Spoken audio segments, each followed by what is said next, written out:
Assalamualaikum, salam sejahtera. Anda sedang menonton rakaman khas Agenda Awani di Persada Johor dan seperti yang saya lakukan dalam episod-episod yang lain, saya ingin memberikan wajah Iskandar Malaysia, isi Iskandar Malaysia, bukan saja bangunan dan projek. Oleh itu saya ingin minta izin berbicara bahasa Inggeris. I'd like to welcome Michael Peter Lake, the CEO or Chief Executive Officer of Iskandar Malaysia Studios, Sdn Bhd. And I was just making my introduction to the audience in Malay that this is an opportunity for me to talk and showcase the faces of Iskandar. And I envy you because I'm a Malaysian. I can't be the face of Iskandar because I'm not in Iskandar. But the big Pinewood name is Iskandar, and you're leading it. And from the press releases and news coverage, we have looked at the name Marco Polo, the TV series for Netflix, and also Weinstein. And these are the names that we know of, maybe, but we have not really seen on our shores. So we have Pinewood, we have Weinstein Company, and we have Netflix now. And it's a UK-based company from the name. It's Weinstein, which is very global and American in that sense. And you have Netflix, which distributes across the new media platform.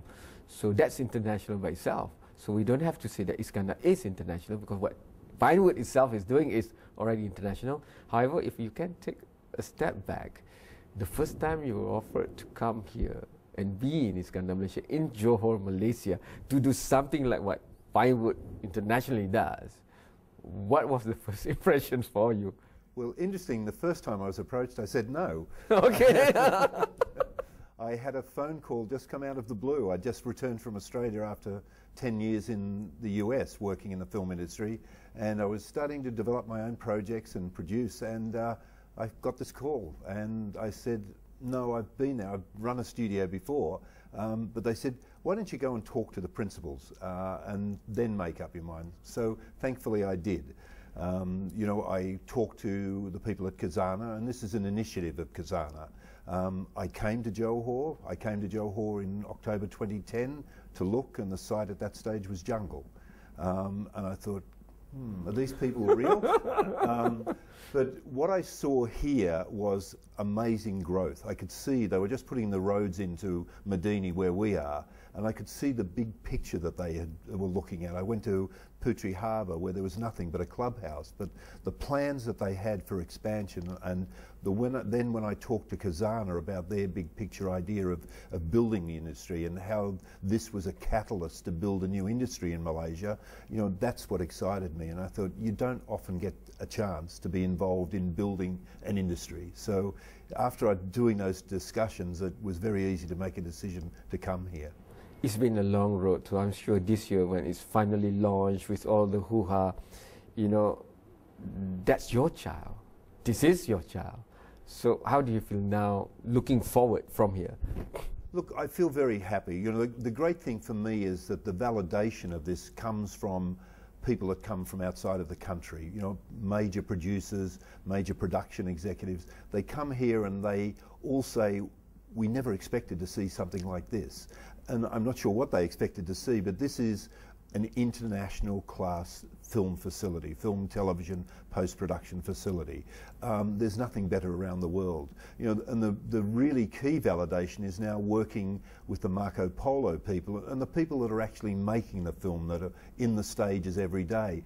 They come to me and say, these are the best stages we have ever worked in. You know, everything's been thought through here. You know, we can just come in and concentrate on making the program. So that's a real plus for us.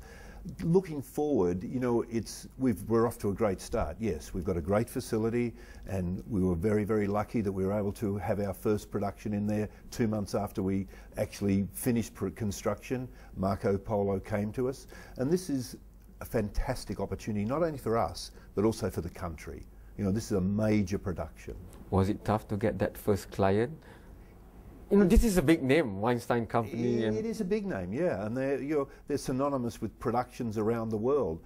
Luckily, their head of production is a friend of mine, and we'd worked together before and talked before, and he came down while we were still in construction, and he said, oh, this is going to be fantastic. He said, I don't want to be the first client though. I want somebody else to come in here and do it. As it turned out, he had to be the first client because they wanted to get going. So it was tremendous for us getting that. Yeah, it was a challenge. We'd been out for 2 years marketing the facility before we opened, but to have something like this come in, and I'm a great believer in television, especially in a country that's starting to build an international industry and also wants to train a lot of people, that television is the best medium for them to be working in. Mm-hmm. Maybe it's good to give an insight. I might be biased because I'm inside television. Of course, I'm with you on that. Television is the best medium, but how does it work? For example, when you mentioned just now that you were marketing the studios here 2 years before it was actually ready. So, you know, we do things differently in the creative industry and content industry. Maybe you would like to give that international side of how this industry works. Sure. You know, I explained it to Khazanah when I first talked to him, and I said, you can't think of this as a build it and they will come business. You know, it's a tough business. There's a lot of competition all around the world. So we devised a very clear marketing program. Luckily, I had been in the business. I'd worked in Los Angeles for a long time, so I had a lot of contacts in that country, in the UK and in Europe. So we devised a program where we went out to a lot of markets. We worked very closely with Phoenix in this, and in not only marketing the studios, but also marketing Malaysia as a destination, because Malaysia, to me, is a hidden gem. You know, people don't come here just for the studios. They come here because they want different locations. And Malaysia is somewhere that hasn't had a lot of international production come here yet. So that was a real key to us, going out, talking with executives, telling them what we have here. You know, Malaysia is a very attractive proposition. It's a very stable country. You have politically, you have, and it's basically an English-speaking country in the middle of Asia. It's a very stable economy, very stable exchange rate against most countries, and a very favourable exchange rate. And cost of living here and cost of labour here is relatively inexpensive compared to Western countries. So there are a lot of pluses for being here. Fortunately, what we did do was talk to the government about introducing an incentive, which are common around the world. In the international marketplace now, if you don't have an incentive in your country, it's very hard to attract production. The government again stepped up on this and were very, very supportive. So being able to go out with the 30% Film in Malaysia incentive as a further carrot to attract people has been it's been a game changer for the country. It's a very competitive industry. I look at the lifespan of TV series. Some can go to 9, 10, 12 episodes, but some died the first episode. It was intended to be 5 or 6 at least. So I like to go back to the example of Marco Polo. I have to go for the first break, but once we're back, getting it is one thing. Preparing for things to actually run. This is the pioneer client that you have. So how was it when they finally came? Maybe the first few, you know, testing out and running the system out, because I'm sure you know this more than me. When in broadcasting, for example, we just say prepare for things to fail, because things will fail when you don't want them to fail, especially in broadcasting. So how was that experience? And maybe we can benchmark that to what else we can build from here for Iskandar and for Malaysia right after this break.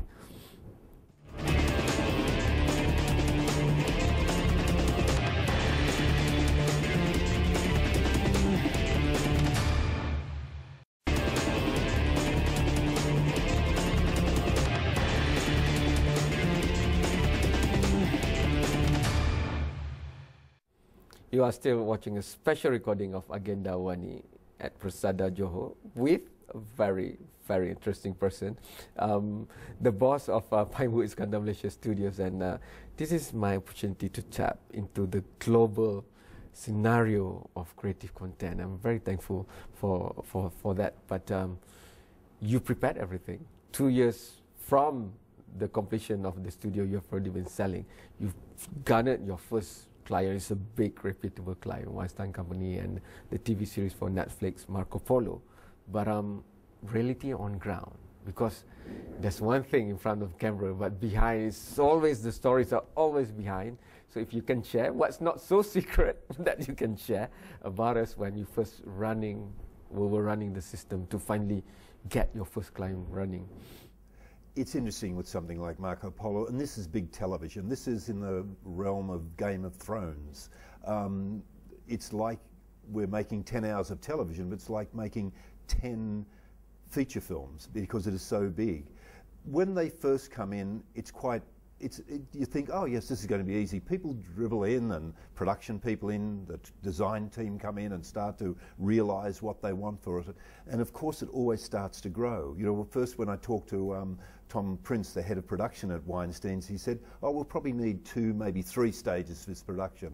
After a month here, they said, we want everything. We need to have all of the 5 stages. We need all of your workshops, all of your production offices, all of the construction areas, because they wanted to elevate this. This is a big event television, and you mentioned Netflix, and it's a very interesting concept. This is the biggest television show that Netflix have ever done as well, and these 10 hours will all go to air at one time in December this year. So what happened was we prepared a lot, and I'd done a lot of big international production, but none of our staff had. You know, this was new to them.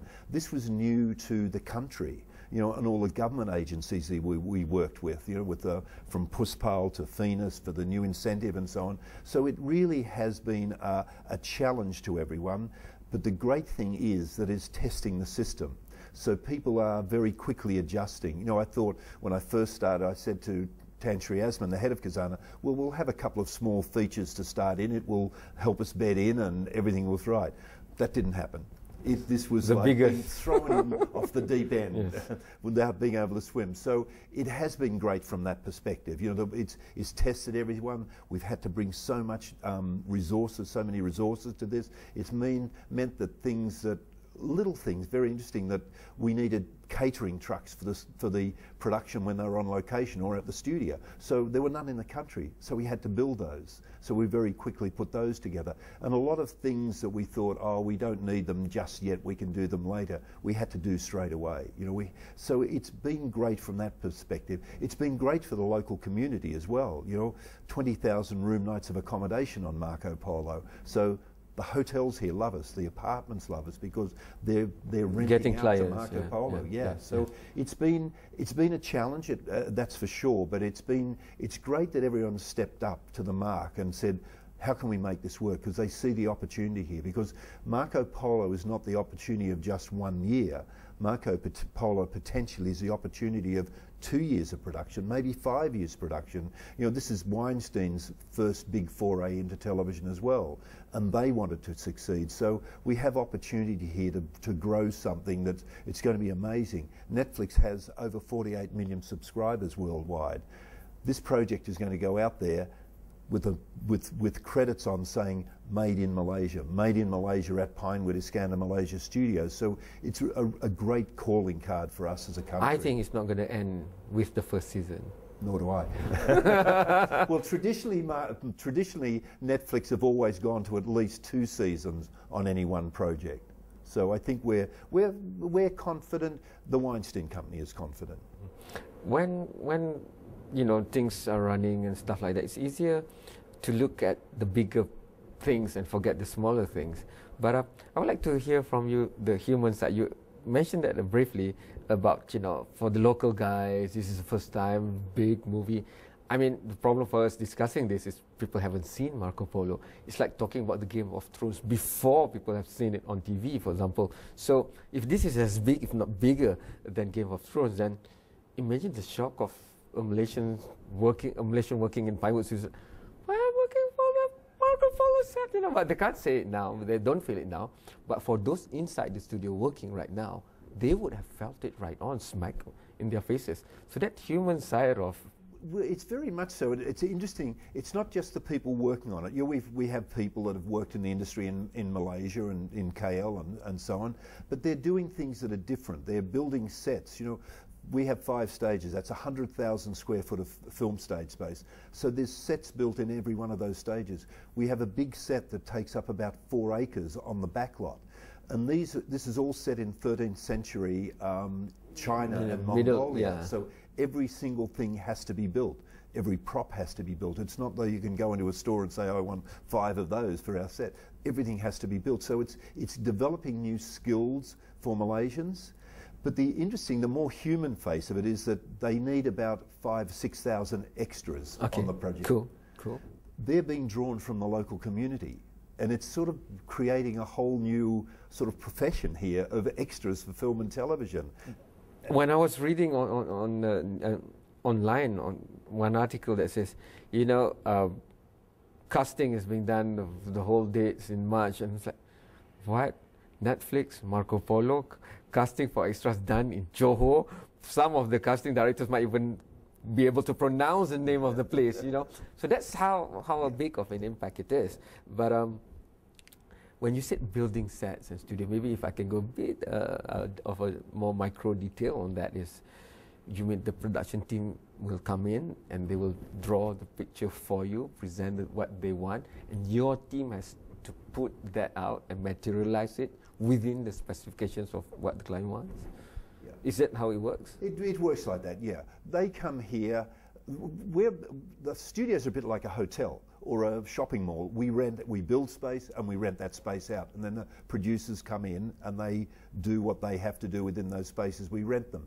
But they do come in, they do sketches, they talk, the producers and the directors and the art directors talk about what needs to be done, and they do very detailed drawings of that and what they need to achieve. Then it goes into the workshops, and this is like building a house without any outside. So you build just the interior walls. So it's how you finish that. You know, there's a lot of stone and looks to be in the sets, but that's all timber that's been finished and painted. We've created a whole sculpture workshop where people are sculpting out of polystyrene tremendous Chinese models and so on that go onto buildings and so on. So it's very artistic. We're creating big backdrops, painted backdrops. So all that sort of work really it develops a very strong artistic industry here. Okay, I have to go for the last break, but once I'm back, I want to put it from the broadcast perspective. For me, when I look for new talents, I want somebody who's bilingual, can code switch just instantaneously, reads everything online about current affairs and knows everyone that matters, that they should know and must know, but at the same time, I want them relatively cheap, not too much, and they'll stay with me forever. So, from your side, what kind of ideal Malaysian talent are you looking at so that I can try to inspire those young kids who are struggling with studies, but maybe we can kick that inspiration a bit more into them, so, hey, study because you might be able to work here, because this is exactly the kind of expertise that you need, right after this short break.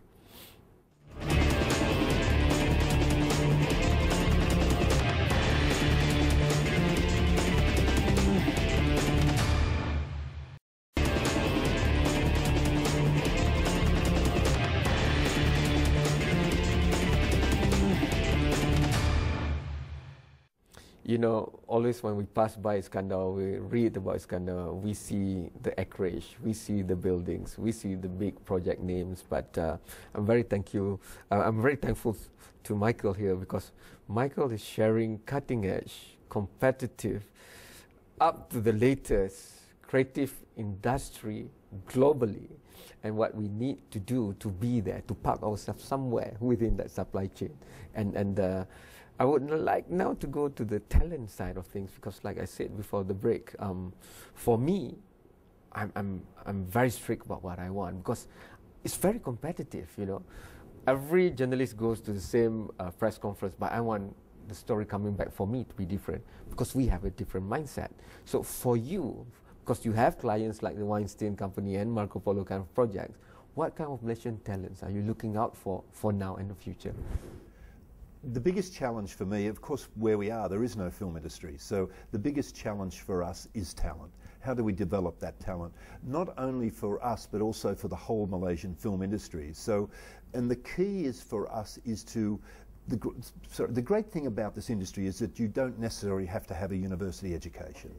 There's a lot of vocational training in this, and there are jobs that really call for people who have much more vocational talent than maybe academic training. So that's a great thing for any country, to be able to supply jobs in those areas. So interestingly, when we started our training, we went to the government's vocational department training program and said, what courses do you have that we could cross train people into the film industry. So we did a lot of training in people that were learning to be carpenters, people that were learning to be hairdressers or makeup artists for salons, people that had become, were designing fashion. So we took them and we did a 3-month course where we cross-trained them, taking those skills they'd learned to bring them into the film industry. And they're very common, you know, they're very common, those things. The hardest thing for us is selling these. It's selling it to parents about, why should our child be in the creative industries? There's no future in that. What kind of earning would my daughter or son have if I send them down that road? Maybe that's the first thing. It is, you know, and it's a tough business. You know, you have to have a real passion for this to be in it. But there is a real career path, and the jobs are high paying. You know, that's the good thing about it. Okay, I want you to repeat that. The jobs are high paying. I'm sure it's more than the pay that I get. No offense to my bosses, but this is the reality, because you're talking straight away about global creative content benchmark. Yeah, no, that's the important thing. The great thing about this industry is the jobs are transportable. Somebody trained here can just work in Australia. They could work in England. We have 20 different nations working on Marco Polo. Okay, that's cool. 55% of the people, the crew working on are Malaysian, but the other 45% come from another 19 different nations. So the jobs are fantastically transportable. So that gives a great opportunity for people. What we find is that the parents have somewhat a stereotypical outlook towards this, or careers advisors. It's something they don't know. They say, well, no, you should be an accountant, or you should be a lawyer, or you should be a doctor, go into the sciences. But there is great opportunity and great, I think, experience and a real comfort level in people going into this industry. You know, it gives you something different every day. That's the one thing about it. I think we were talking about it earlier. Yes. You expect something to be different every single day. You cannot say, oh, well, today's going to be like yesterday, because it's a very organic industry that's changing all the time. I want to share with you my experience. I know of at least 2 young girls, late teens now, I think, or maybe early 20s.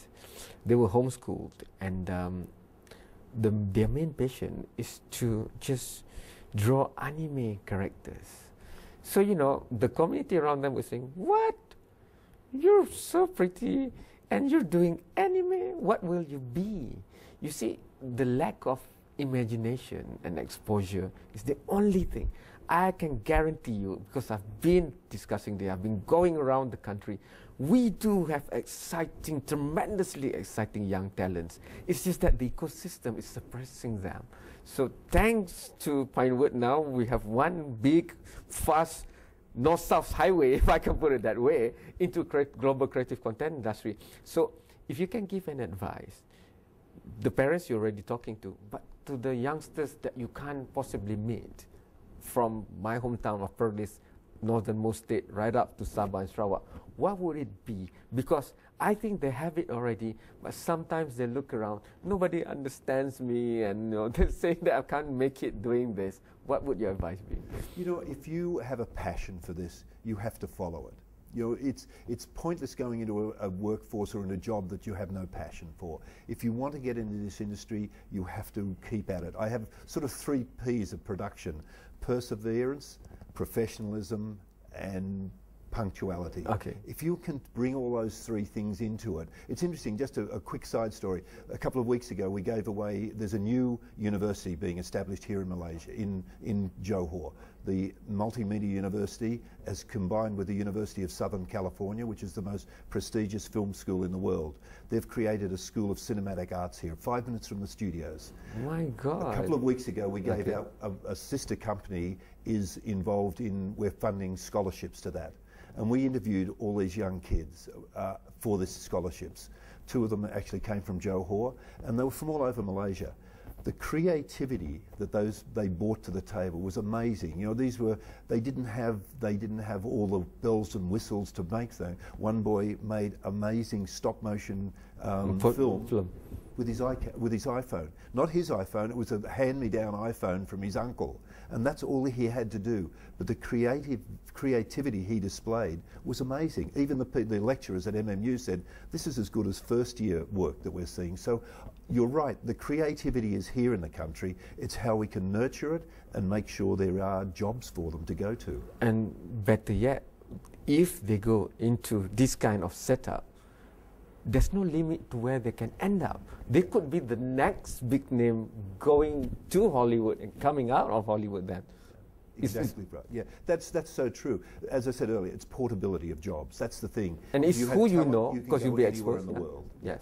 Thank you so much, Mike, for making those points on this show. I'm going to talk to you later whether that new University of Southern California that I've always dreamt of going, postgraduate degrees maybe for old people, not for young people. My bosses are not watching this, so it's okay. Thank you so much. Terima kasih banyak kepada anda telah menonton. Ini hanyalah permulaan perbincangan untuk mengangkat keluar khazanah yang ada, terutamanya dalam aspek kreatif yang ada di Iskandar Malaysia. Teruskan hantarkan pandangan anda, semua platform yang ada. Kita akan terus bersama lagi dalam episod yang lain pula. Sekian, selamat malam dan terima kasih. Thank you so much. Thank you very much.